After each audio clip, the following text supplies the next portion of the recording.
Sound పెంచు. నాకు ఒక విషయం అర్థం కాదమ్మా, ఇవాళ దసరా పండుగ, ఎందుకు మీరంతా ఏదో సంతాన సభకు వచ్చినట్టు సైలెంట్ గా ఉన్నారు? భూపాలపల్లిలో చప్పట్లు కొడితే మున్సిపాలిటీ ట్యాక్సీలు వేస్తున్నారా? సో గట్టిగా చప్పట్లు కొట్టండమ్మా. ఇంటికాడ ముగ్గురు కొట్టకుండా కొడతారు, చప్పట్లు కొట్టరా? ఓకే, ఈ రోజు మన ముందుకు అద్భుతమైనటువంటి మిమిక్రీ ఆర్టిస్ట్ వచ్చాడు నరేష్ గారికి. ఒకసారి గట్టిగా చప్పట్లు.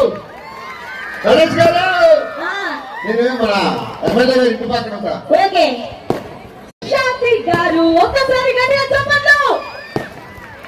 సౌండ్ పెంచు. నాకు ఒక విషయం అర్థం కాదమ్మా, ఇవాళ దసరా పండుగ, ఎందుకు మీరంతా ఏదో సంతాన సభకు వచ్చినట్టు సైలెంట్ గా ఉన్నారు? భూపాలపల్లిలో చప్పట్లు కొడితే మున్సిపాలిటీ ట్యాక్సీలు వేస్తున్నారా? సో గట్టిగా చప్పట్లు కొట్టండమ్మా. ఇంటికాడ ముగ్గురు కొట్టకుండా కొడతారు, చప్పట్లు కొట్టరా? ఓకే, ఈ రోజు మన ముందుకు అద్భుతమైనటువంటి మిమిక్రీ ఆర్టిస్ట్ వచ్చాడు నరేష్ గారికి. ఒకసారి గట్టిగా చప్పట్లు. నరేష్ గారు, నేను మన ఎమ్మెల్యే గారి ఇంటి పక్కన ఉంటా.